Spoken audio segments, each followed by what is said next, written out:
Antenne Réunion et la ville de Saint-Joseph vous présentent C'est Saint-Jo.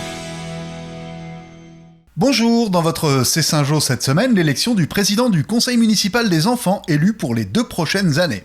Ensuite, nous vous ramènerons à la plaine des Grègues pour goûter l'ambiance du Safran en fête. C'est maintenant, C'est Saint-Jo. C'est un brin ému qu'Emma Wangfong remettait son écharpe de présidente du conseil municipal des enfants après 2 années de mandat. C'est Adrien Grondin-Allan qui présidera aux destinées du CME.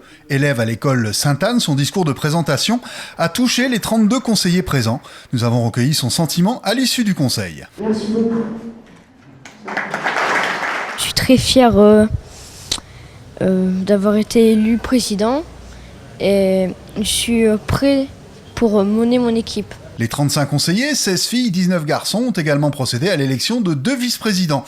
Ils avaient le choix entre 2 filles et 2 garçons, parité oblige, et c'est Rihanna Lebon et Nathan Assing qui ont été choisis. Un scrutin qui a particulièrement plu au député-maire qui présidait la séance. Ce que moi j'ai particulièrement apprécié, c'est que les scores ont été très partagés. On n'a pas vu des scores fleuves, mais ça veut dire tout simplement qu'il y avait des propositions qui allaient bien, que les candidates et candidats avaient de l'allant et que maintenant il faut qu'ils prouvent, il faut passer de l'allant à l'élan. Il ne reste plus aux nouveaux conseillers qu'à se mettre au travail au sein des commissions dans lesquelles ils se sont répartis. Culture et communication, développement durable et enfin solidarité. Bon mandat à toutes et à tous.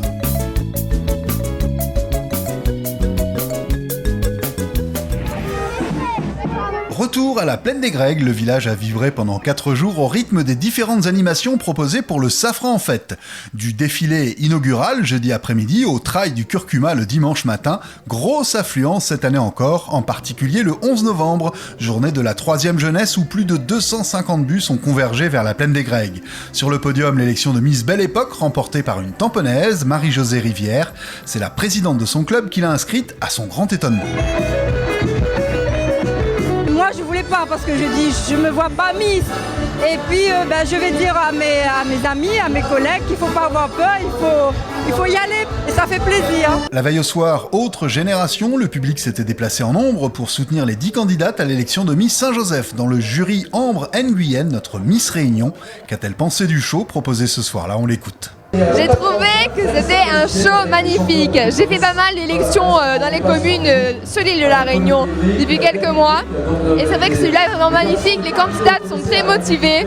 Et je suis vraiment très heureuse qu'elles aient eu au moins une expérience vraiment magnifique comme celle-ci. Elle s'appelle Chanel, c'est notre nouvelle Miss Saint-Joseph à chaud. Juste après qu'elle ait reçu la couronne, elle nous livre une première déclaration, très à l'aise au micro. J'ai 17 ans et je suis actuellement en terminale économique et sociale au lycée Pierre Poire. Je suis vraiment très heureuse d'être élue Miss Saint-Joseph 2016 et je ferai de mon mieux pour représenter dignement cette ville. Le trail du curcuma proposait un parcours de 23 km du stade Raphaël Babé au champ de foire de la plaine des Grègues. Le plus rapide à couvrir la distance chez les hommes, c'est Jean-Louis Robert et chez les dames, Géraldine Lachapelle. 4 jours pleins avec une météo clémente. La 15e édition du Safran en fête fut, on peut le dire, une réussite.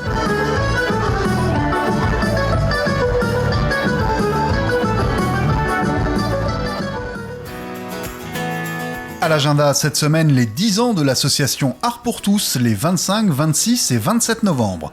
Pour l'occasion, ils vous proposeront un village artistique à l'école Le Neveu, expo, spectacle vivant, concerts, courts-métrages, 3 jours pour célébrer cet anniversaire.